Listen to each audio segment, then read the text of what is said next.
Guys, welcome back to my channel. ಹೇಗಿದ್ದೀರಾ ಎಲ್ಲರೂ? Hope ಎಲ್ಲ ಚೆನ್ನಾಗಿದ್ದೀರಾ ಅಂತ ಅನ್ಕೊಳ್ತೀನಿ. ನಾನು ಕೂಡ ಅಷ್ಟೇ ತುಂಬಾನೇ ಚೆನ್ನಾಗಿದ್ದೀನಿ. ಗೈಸ್, ಮಾರ್ನಿಂಗ್ ಇಂದಾನೆ ವ್ಲಾಗ್ನ ಸ್ಟಾರ್ಟ್ ಮಾಡ್ಕೊಂಡಿದ್ದೀನಿ. ಯಾಕಂದ್ರೆ ಇವತ್ತು ಬಂದು ಹುಣ್ಣಿಮೆ ಇದೆ ಅಲ್ವಾ. ಸೊ ಹಾಗಾಗಿ ಒಂದು ಚಿಕ್ಕದು ಪರಿಹಾರ ತಂತ್ರನ ನಾನು ನಿಮ್ಗೆ ಇವತ್ತು ಶೇರ್ ಮಾಡೋಣ ಅಂತ ಮಾರ್ನಿಂಗ್ಗೆ ವ್ಲಾಗ್ನ ಹಾಕ್ತಾ ಇದ್ದೀನಿ. ಅಂತ ಅಂದ್ರೆ ಇವತ್ತು ಸಂಜೆ ಒಳಗಡೆ ನೀವು ಅದನ್ನ ಮಾಡ್ಕೊಳ್ಬಹುದು. ಓಕೆನಾ? ಒಂದು 6:30 ಮೇಲೆ ಸ್ಟಾರ್ಟ್ ಮಾಡಿ ಒಂದು 9 ಗಂಟೆ ಒಳಗಡೆ ಅದನ್ನ ನೀವು ಅಂದ್ರೆ ಇವಾಗ ಹೇಳುವಂತ ತಂತ್ರನ ನೀವು ಮಾಡ್ಕೊಳ್ಬೇಕಾಗತ್ತೆ. ಓಕೆನಾ?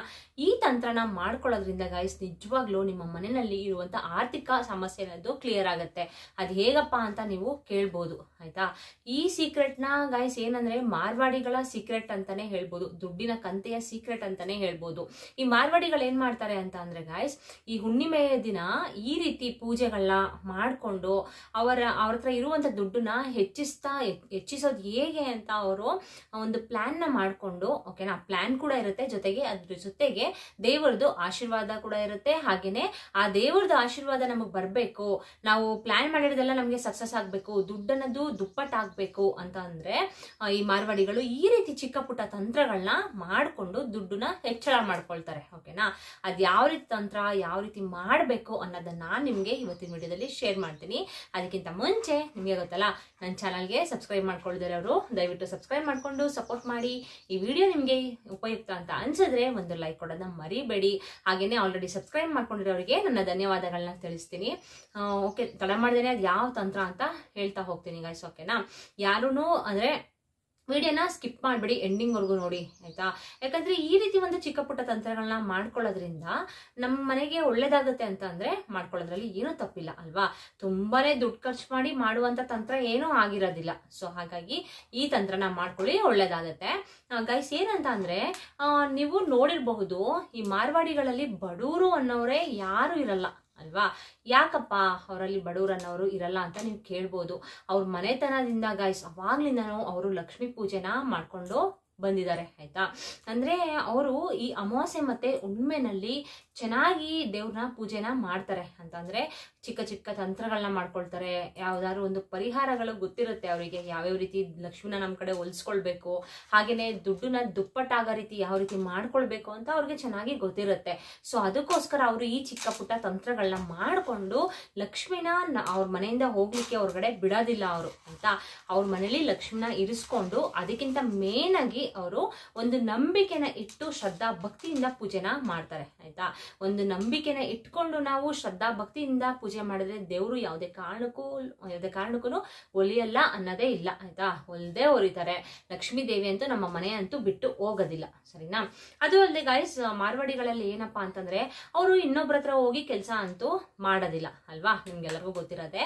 ಅಂದ್ರೆ ಅವ್ರ ಹತ್ರ ಇರುವಂತ ಬಿಸ್ನೆಸ್ ಗಳನ್ನೇ ಅವರು ಇಂಪ್ರೂವ್ ಮಾಡ್ಲಿಕ್ಕೆ, ಈಗ ಫಾರ್ ಎಕ್ಸಾಂಪಲ್ ಯಾವ ರೀತಿ ಅಂತ ನೀವು ಕೇಳ್ಬೋದು.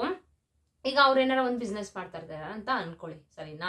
ಅದಕ್ಕೇನೆ ಈಗ ಅವ್ರ ಮಕ್ಳನ್ನ, ಈಗ ನಮ್ದ್ರಲ್ಲಾದ್ರೆ ಏನಂತಂದ್ರೆ ಮಕ್ಳಿಗೆಲ್ಲ ಒಂದು ಒಳ್ಳೆ ಎಜುಕೇಶನ್ ಕೊಡಿಸ್ಬೇಕು, ಚೆನ್ನಾಗಿ ಮಕ್ಳನ್ನ ಓದಿಸ್ಬೇಕು. ನಾವು ಅವ್ರ ಕಾಲ್ ಮೇಲೆ ಅವ್ರು ನಿಂತ್ಕೊಂಡು ಅವ್ರು ದುಡಿಬೇಕು, ದುಡಿದ್ಬಿಟ್ಟು ನಮ್ಮನ್ನು ಕೂಡ ನೋಡ್ಕೊಳ್ಬೇಕು, ನಮ್ಮನ್ನ ಸಾಕ್ಬೇಕು.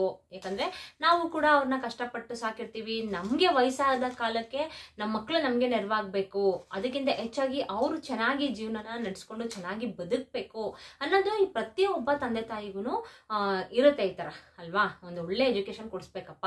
ಅದು ಈಗಿನ ರೇಟಲ್ಲಂತೂ ಎಜುಕೇಶನ್ ಕೊಡ್ಸೋದು ತುಂಬಾನೇ ಕಷ್ಟ ಗಾಯ್ಸ್ ಅಲ್ವಾ.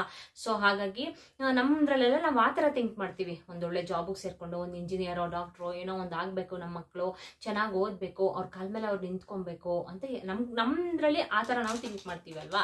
ಬಟ್ ಅವ್ರದ್ರಲ್ಲಿ ಏನಂದ್ರೆ ಗಾಯ್ಸ್, ಈ ಓದಿಸಕ್ಕೆ ಅವರು ತುಂಬಾನೇ ಅಂತಂದ್ರೆ ದುಡ್ಡಂತೂ ಖರ್ಚೆ ಮಾಡಲ್ಲ ಅವರು. ಆಯ್ತಾ? ಎಷ್ಟು ಬೇಕಷ್ಟೇ ಲಿಮಿಟ್, ಒಂದು 10th ಇಲ್ಲ PUCನೋ ಇಲ್ಲ ಅಷ್ಟು ಕೂಡ ಅವರು ಓದ್ಸೋದಿಲ್ಲ. ಆಯ್ತಾ? ಇದಂದು ಅಂತಂದ್ರೆ ನಮ್ದು ಬಿಸ್ನೆಸ್ನೇ ನೀನ್ ಕಂಟಿನ್ಯೂ ಮಾಡ್ಕೊಂಡು ನೋಡ್ಕೊಂಡೋದ್ರೆ ಸಾಕು ಅಂತ ಚಿಕ್ಕ ವಯಸ್ಸಿಂದಾನೇ ಅವ್ರಿಗೆ ಬಿಸ್ನೆಸ್ ನ ಹೇಳ್ಕೊಡ್ತಾ ಬರ್ತಾರೆ. ಅಂದ್ರೆ ಅವ್ರ ಮಕ್ಳುಗಳಿಗೆ. ಆಯ್ತಾ? ಅದಕ್ಕಿಂತ ಹೆಚ್ಚಾಗಿ ಗೈಸ್, ಈಗ ಒಂದ್ ಶಾಪ್ ಆಗಿರಬಹುದು, ಈಗ ಅಪ್ಪ ಮಗ ನೋಡ್ಕೋತಾ ಇರ್ತಾರೆ ಅಂತ ಅನ್ಕೊಳ್ಳಿ, ಒಂದ್ ಜ್ಯುವೆಲರಿ ಶಾಪ್ ಆಗಿರಬಹುದು, ಇಲ್ಲ ಏನೋ ಯಾವ್ದೋ ಒಂದು ಬಿಸ್ನೆಸ್ ಮಾಡ್ತಾ ಇರ್ತಾರೆ. ಅದ್ರ ಜೊತೆಗೆ ಅವ್ರ ಫ್ಯಾಮಿಲಿ ಅವರೆಲ್ಲ, ಅವ್ರ ಹೆಂಡತಿ ಆಗಿರ್ಬೋದು, ಅವ್ರ ಅಮ್ಮ ಆಗಿರ್ಬೋದು, ಎಲ್ಲರೂ ಕೂಡ ಬಂದು ಸಪೋರ್ಟ್ ಮಾಡ್ತಾರೆ, ಅವ್ರ ಜೊತೆ ಇರ್ತಾರೆ. ಎಷ್ಟು ಸಪೋರ್ಟಿವ್ ಆಗಿ ಇರ್ತಾರೆ ಅವ್ರದ್ರಲ್ಲಿ ಅಲ್ವಾ. ಸೊ ಅವ್ರೇನ್ ಮಾಡ್ತಾರೆ ಅಂತಂದ್ರೆ ಅವ್ರ ಮಕ್ಳುಗಳಿಗೆ ಜಾಸ್ತಿ ಅಂತೂ ಓದಿಸೋದಿಲ್ಲ, ಎಷ್ಟು ಬೇಕಷ್ಟು ಓದಿಸಿದ್ರು ಓದಿಸ್ತಾರೆ, ಇಲ್ಲವ್ರಿಲ್ಲ, ಸರಿನಾ.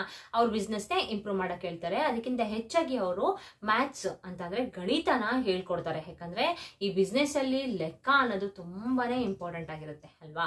ನಮ್ದ್ರಲ್ಲಾದ್ರೆ ನಾವೇನ್ ಮಾಡ್ತೀವಿ ಅಂದ್ರೆ ಬಿಸ್ನೆಸ್ಗೆ ಕೈ ಹಾಕಕ್ಕೆ ನಾವು ಭಯ ಪಟ್ಕೋತೀವಿ, ಎಲ್ಲಿ ಲಾಸ್ ಮಾಡ್ಕೊಬಿಡ್ತೀವೋ ಇಲ್ಲ ದುಡ್ಡು ನಾವು ಕಳ್ಕೊಬಿಡ್ತೀವೋ, ಈ ರೀತಿ ನಾವು ಥಿಂಕ್ ಮಾಡ್ಕೊಳ್ತೀವಿ ಅಲ್ವಾ. ಥಿಂಕ್ ಮಾಡ್ಬಿಟ್ಟು ಬಿಸ್ನೆಸ್ ಮಾಡಿದ್ರು ಮಾಡ್ತೀವಿ, ಇಲ್ಲೋದ್ರಿಲ್ಲ. ಬಟ್ ಅವ್ರದ್ರಲ್ಲಿ ಹಾಗಲ್ಲ ಆಯ್ತಾ. ಒಂದು ಬಿಸ್ನೆಸ್ ನ ಮಾಡ್ಬೇಕು ಅಂತಂದ್ರೆ ಚೆನ್ನಾಗಿ ಪ್ಲಾನ್ ನ ಮಾಡ್ಕೊಳ್ತಾರೆ. ಪ್ಲಾನ್ ನ ಮಾಡ್ಕೊಂಡು, ಪ್ಲಾನ್ ಅನ್ನೋಕ್ಕಿಂತ ಗಾಯ್ಸ್ ಅವ್ರಿಗೆ ಸಪೋರ್ಟಿವ್ ಆಗಿ ಅವ್ರ ಫ್ಯಾಮಿಲಿ ಫುಲ್ಲು ಇರುತ್ತೆ ಆಯ್ತಾ. ಈಗ ಅಣ್ಣ ಏನಾದ್ರು ಈಗ ತುಂಬಾ ಚೆನ್ನಾಗಿ ಅಣ್ಣ ತಮ್ಮಂದಿರೋ ಬಿಸ್ನೆಸ್ ಮಾಡ್ಕೊಂಡು ಹೋಗ್ತಾ ಇರ್ತಾರೆ, ತಮ್ಮ ಏನೋ ಒಂದು ಬಿಸ್ನೆಸ್ ಅಲ್ಲಿ ಲಾಸ್ ಆಗಿ ಕಳ್ಕೊಳ್ತಾನೆ, ಆವಾಗ ಏನ್ ಮಾಡ್ತಾರೆ ಅಂದ್ರೆ ಅಣ್ಣ ಆಗಿರೋರು ಸಪೋರ್ಟ್ ಮಾಡ್ತಾರೆ ತಮ್ಮಂಗೆ, ಸರಿನಾ. ಅವ್ರನ್ನ ಮೇಲ್ಕೆ ಎತ್ತುತ್ತಾರೆ, ಅಂದ್ರೆ ದುಡ್ಡನ್ನ ಕೊಟ್ಟು ಮತ್ತೆ ಬೇರೆ ರೀತಿ ಏನಾದ್ರು ಒಂದು ಪ್ಲಾನ್ ಮಾಡ್ಕೊಂಡು ಮಾಡ್ತಾರೆ ಆಯ್ತಾ. ಬಟ್ ನಮ್ದ್ರಲ್ಲಿ ಆ ತರ ಇರೋದಿಲ್ಲ ಗಾಯ್ಸ್ ಆಯ್ತಾ. ಯಾಕಂದ್ರೆ ನಾನು ತುಂಬಾನೇ ನೋಡಿದ್ದೀನಿ, ನಾನು ಕೂಡ ಅದನ್ನ ಕಣ್ಣಿಂದ. ಅಣ್ಣ ಏನಾದ್ರು ಇಂಪ್ರೂವ್ ಆಗ್ತಿದ್ರೆ ತಮ್ಮ ಸಹಿಸಲ್ಲ, ತಮ್ಮ ಏನಾದ್ರು ಇಂಪ್ರೂವ್ ಆಗ್ತಿದ್ರೆ ಅಣ್ಣ ಸಹಿಸಲ್ಲ, ಆ ತರವರು ಇರ್ತಾರೆ. ಇಲ್ಲ ಅಂತಂದ್ರೆ ಚೆನ್ನಾಗಿರೋರು ಇರ್ತಾರೆ ಆಯ್ತಾ. ನಾನು ಎಲ್ಲರಿಗೂ ಹೇಳ್ತಾ ಇಲ್ಲ, ಚೆನ್ನಾಗಿರೋರು ಇರ್ತಾರೆ, ಚೆನ್ನಾಗಿಲ್ಲದೆ ಇರೋರು ಇರ್ತಾರೆ ಆಯ್ತಾ. ಅಂದ್ರೆ ಈಗ ಅಣ್ಣ ಬೆಳೀತಾ ಇದ್ರೆ ನಮ್ಮಣ್ಣ ಬೆಳೀತಿದ್ದಾನಪ್ಪ ಖುಷಿ ಆಗ್ತಿದೆ ಅಂತ ಖುಷಿ ಪಡೋರು ಇರ್ತಾರೆ, ಇಲ್ಲ ತಮ್ಮ ಬೆಳೀತಿದ್ದಾನೆ ಅಂತ ಅಣ್ಣ ಖುಷಿ ಪಡೋರು ಇರ್ತಾರೆ, ಈ ರೀತಿನೂ ಇರ್ತಾರೆ. ಆದ್ರೆ ಹೆಚ್ಚಾಗಿ ನಾನ್ ನೋಡಿರೋ ಪ್ರಕಾರ ಬಂದು ಸಹಿಸ್ಕೊಳ್ದೆ ಇರೋರೇ ಜಾಸ್ತಿ ಜನ, ನಾನ್ ನೋಡಿರೋ ಪ್ರಕಾರ, ಓಕೆನಾ. ಸೊ ಅದಕ್ಕೆ ಹೇಳ್ದೆ, ಅವ್ರದ್ರಲ್ಲಿ ಹಾಗಲ್ಲ ಗಾಯ್ಸ್. ಸೊ ಎಲ್ಲ ಸಪೋರ್ಟಿವ್ ಆಗಿ ನಿಂತ್ಕೊಂಡು, ತಮ್ಮ ಕುಗ್ತಿದ್ದಾನೆ ಇಲ್ಲಾಂದ್ರೆ ಅಣ್ಣ ಕುಗ್ಗೋಗ್ತಿದ್ದಾನೆ ಅಂದಾಗ ಎಲ್ಲರೂ ಸಪೋರ್ಟಿವ್ ಆಗಿ ನಿಂತ್ಕೊಂಡು ಸಪೋರ್ಟ್ ಮಾಡಿ ಅವ್ರನ್ನ ಮೇಲ್ಗಡೆ ಎತ್ತುತ್ತಾರೆ ಅಲ್ವಾ. ಸೊ ಅವ್ರದ್ರಲ್ಲಿ ಈ ರೀತಿ ಮಾಡೋದ್ರಿಂದ ಅವರ ಫ್ಯಾಮಿಲಿನೂ ಕೂಡ ಚೆನ್ನಾಗಿರುತ್ತೆ, ಹಾಗೇನೆ ಬಿಸ್ನೆಸ್ ಕೂಡ ಇಂಪ್ರೂವ್ ಆಗುತ್ತೆ. ಈ ಬಿಸ್ನೆಸ್ ನ ಇಂಪ್ರೂವ್ ಮಾಡ್ಕೊಳಕ್ಕಾಗಿರ್ಬಹುದು, ಇಲ್ಲ ಅಂದ್ರೆ ಅವ್ರ ಅಂಗಡಿಗೆ ಏನಾದ್ರು ಒಂದು ಬಿಸ್ನೆಸ್ ಮಾಡ್ತಾ ಇರ್ತಾರೆ ಅಲ್ವಾ, ಅಂಗಡಿಗೆ ಆಕರ್ಷಣೆಯಾಗಿ ಜನರು ಬರೋದು ಆ ತರ ಆಗಿರಬಹುದು. ಈ ತರ ಎಲ್ಲ ಏನಾದ್ರೂ ಒಂದು ತಂತ್ರನ ಅವರು ಮಾಡ್ಕೊಳ್ತಾ ಇರ್ತಾರೆ ಆಯ್ತಾ. ದುಡ್ಡನ್ನ ಹೆಚ್ಚಿಸೋದು ಯಾವ ರೀತಿ ಅನ್ನೋ ತಂತ್ರನೂ ಕೂಡ ಮಾಡ್ಕೊಳ್ತಾ ಇರ್ತಾರೆ. ಯಾವ ರೀತಿ ಅಂತ ನಾನು ನಿಮ್ಗೆ ಇವತ್ತಿನ ವಿಡಿಯೋದಲ್ಲಿ ಶೇರ್ ಮಾಡ್ತೀನಿ, ತಡ ಮಾಡ್ದೇನೆ ನಿಮ್ಗೆ ಹೇಳ್ತೀನಿ. ಇದಕ್ಕೆ ಬೇಕಾಗಿರೋದು ಸಾಮಗ್ರಿಗಳು ಗಾಯ್ಸ್ ಏನಪ್ಪಾ ಅಂತಂದ್ರೆ, ಒಂದು ಕೆಂಪುದು ಬಟ್ಟೆನ ತಗೊಳ್ಳಿ, ಸರಿನಾ. ಕೆಂಪು ಬಟ್ಟೆನೆ ಆಗ್ಬೇಕು. ಯಾಕೆ ಕೆಂಪು ಬಟ್ಟೆನೆ ತಗೊಳ್ತಾರೆ ಅವರು ಯಾವ್ಯಾವ ವಸ್ತುಗಳನ್ನ ಇಟ್ಟುಬಿಟ್ಟು, ಅಂದ್ರೆ ಒಂದು ಕೆಂಪು ಗಂಟನ ಮಾಡಿ ಅವರು ಲಾಕರ್ ನಲ್ಲಿ, ಅಂತಂದ್ರೆ ಅವರು ಪ್ರತಿದಿನ ಬಿಸ್ನೆಸ್ ಮಾಡ್ತಾ ಇರ್ತಾರಲ್ವಾ, ಅದನ್ನೇನ್ ಮಾಡ್ತಾರೆ ಲಾಕರ್ ನಲ್ಲಿ ಇಡ್ತಾರೆ. ಆ ಲಾಕರ್ ಜೊತೆಗೆ ಆ ಲಾಕರ್ ಒಳಗಡೆ ಈ ಒಂದು ಗಂಟನ ಅವರು ಪೂಜೆ ಮಾಡಿ ಇಡೋದ್ರಿಂದನೇ ಅವ್ರಿಗೆ ದುಡ್ಡು ಅನ್ನೋದು ದುಪ್ಪಟ್ಟಾಗ್ತಾ ಹೋಗುತ್ತೆ.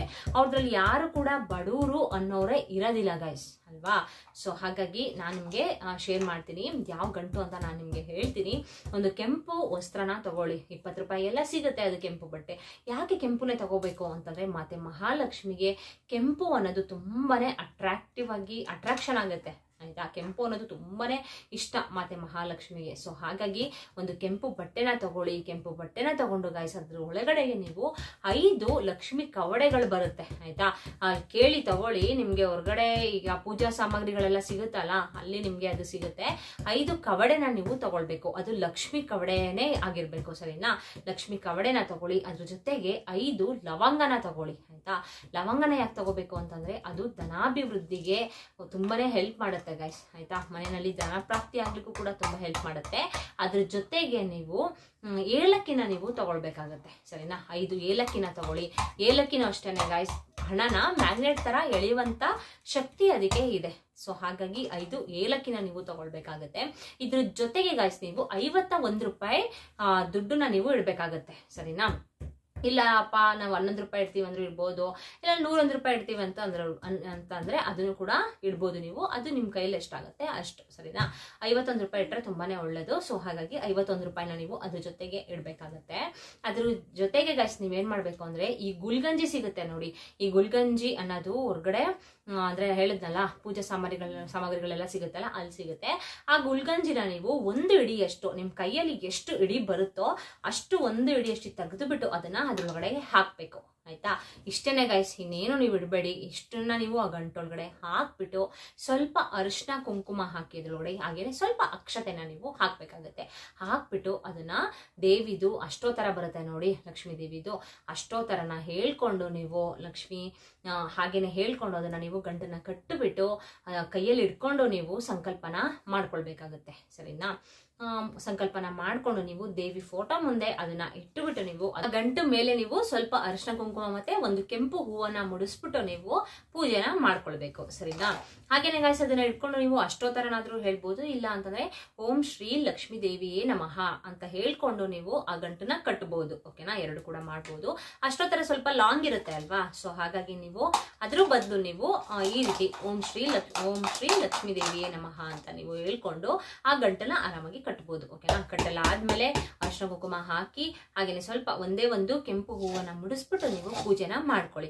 ಪೂಜೆನ ಮಾಡ್ಕೊಂಡು ನೀವು ಹೋಗ್ಬಿಟ್ಟು ನೀವು ಎಲ್ಲಿ ದುಡ್ಡನ್ನ ಇಡ್ತೀರಾ ಅಲ್ಲಿ ಲಾಕರ್ ಅಲ್ಲಿ ನೀವು ಇಡ್ಬೇಕಾಗತ್ತೆ ಆ ಗಂಟನ್ನ. ಓಕೆನಾ?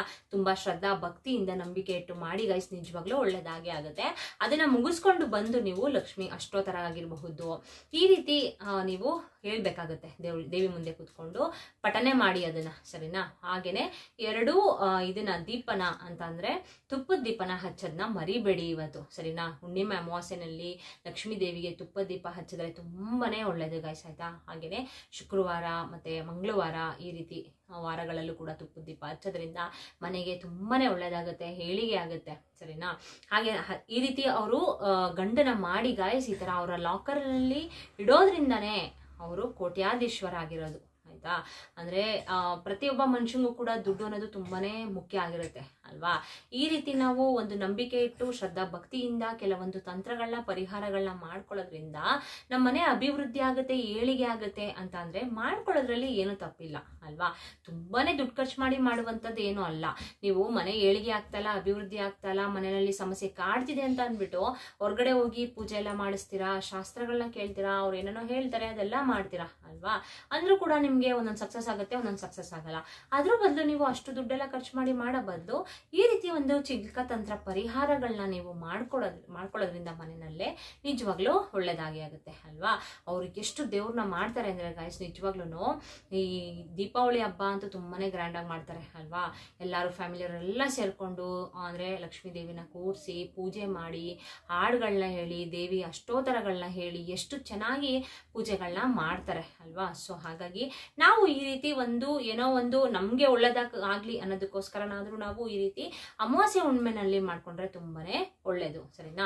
ನನ್ಗೆ ಏನ್ ಗೊತ್ತು ಅದನ್ನ ನಾನು ನಿಮ್ಗೆ ತಿಳಿಸ್ಕೊಟ್ಟಿದ್ದೀನಿ. ಹಾಗೇನೆ ನಾನು ಏನೇನ್ ಮಾಡ್ತೀನಿ ಅದನ್ನ ಮಾತ್ರ ನಾನು ನಿಮ್ಗೆ ನಮ್ಮ ಚಾನಲ್ ನಲ್ಲಿ ತಿಳಿಸ್ಕೊಡೋದು, ಆಯ್ತಾ?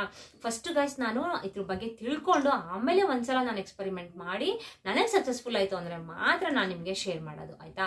ನನಗೆ ಇದು ಅಂದ್ರೆ ಈ ತಂತ್ರ ಗೊತ್ತಾದ್ಮೇಲಿಂದ ನಾನು ಕೂಡ ಆ ಗಂಟನ್ನ ಮಾಡಿ ಇಟ್ಟಿದ್ದೀನಿ. ನಂಗೂ ಕೂಡ ತುಂಬಾನೇ ಒಳ್ಳೇದಾಗ್ತಿದೆ ಗೈಸ್. ಆ ಗಂಟು ಮಾಡಿ ಇಟ್ಟಿದ್ಮೇಲೆ ನಿಜವಾಗ್ಲೂ ತುಂಬಾನೇ ಒಳ್ಳೇದಾಗ್ತಿದೆ ನಂಗೂ ಕೂಡ ಮನೆಯಲ್ಲಿ. ಅಂದ್ರೆ ಇದನ್ನ ನೀವು ಗಂಟನ ಒಳಗಡೆ ಇರೋದು ಏನೂ ಆಗೋದಿಲ್ಲ, ಸರಿನಾ? ತುಂಬಾ ದಿನ ಬೇಕಾದ್ರೆ ಇಡ್ಬೋದು ನೀವು, ಏನು ತೊಂದರೆ ಅಂತೂ ಇಲ್ಲ. ಇಟ್ಕೊಳ್ಳಿ, ಹಾಗೆ ಇಟ್ಕೊಳ್ಳಿ, ಏನು ತೊಂದರೆ ಇಲ್ಲ. ಅದ್ರೊಳಗಡೆ ಅಂದ್ರೆ ಹೋಗೋ ಪದಾರ್ಥಗಳನ್ನ ನಾವೇನು ಹಾಕಿರೋದಿಲ್ಲ, ಹಾಳಾಗೋ ಪದಾರ್ಥಗಳನ್ನ ಹಾಕಿರಲ್ಲ ಅಲ್ವಾ? ಸೊ ಹಾಗಾಗಿ ತುಂಬಾ ದಿನ ಇಟ್ಕೊಳ್ಬಹುದು, ಏನು ತೊಂದರೆ ಅಂತೂ ಆಗೋದಿಲ್ಲ. ಸೊ ಈ ರೀತಿ ಚಿಕ್ಕ ಪುಟ್ಟ ತಂತ್ರಗಳನ್ನ ಮಾಡ್ಕೊಳ್ಳಿ. ದೇವಿ ನಿಮ್ಗೆ ಒಳ್ಳೇದ್ ಮಾಡ್ಲಿ. ಇವತ್ತು ಹುಣ್ಣಿಮೆ ಆಗಿರೋದ್ರಿಂದ ಇವತ್ತು ಸಂಜೆ ಒಳಗಡೆ ಅಂದ್ರೆ 9 ಗಂಟೆ ಒಳಗಡೆ ನೀವು ಈ ಪರಿಹಾರನ ನೀವು ಮಾಡ್ಕೊಂಡ್ರೆ ತುಂಬಾನೇ ಒಳ್ಳೇದಾಗುತ್ತೆ. ಹಾಗೇನೆ ಸಂಜೆ ದೀಪ ಹಚ್ಚಿದ ಮೇಲೆ ನೀವು ಈ ಪರಿಹಾರನ ಮಾಡ್ಕೊಳ್ಬೇಕು. ಅದು ಸಂಜೆನೆ ಮಾಡ್ಕೊಳ್ಬೇಕು, ಆಯ್ತಾ? ಈಗ ಮಧ್ಯಾಹ್ನ ಮಾಡ್ಕೊಳ್ಬೋದಾ ಮೇಡಮ್ ಈ ತರ ಎಲ್ಲ ಕೇಳ್ಬೇಡಿ. ಅಂದ್ರೆ ಮಧ್ಯಾಹ್ನ ಎಲ್ಲ ಮಾಡಂಗಿಲ್ಲ, ನಾನು ನಿಮ್ಗೆ ಪದೇ ಪದೇ ಹೇಳ್ತಿದ್ದೀನಿ. ಇದನ್ನ ಸಂಜೆನೆ ಮಾಡ್ಬೇಕು ಈ ತಂತ್ರನ, ಸರಿನಾ? ಮಾಡ್ಕೊಳ್ಳಿ. ದೇವಿ ಎಲ್ಲಾರ್ಗು ಒಳ್ಳೇದ್ ಮಾಡ್ಲಿ. ಈ ವರ್ಷ ನೀವು ಮುಟ್ಟಿದೆಲ್ಲ ಬಂಗಾರವಾಗ್ಲಿ, ಚಿನ್ನ ಆಗ್ಲಿ.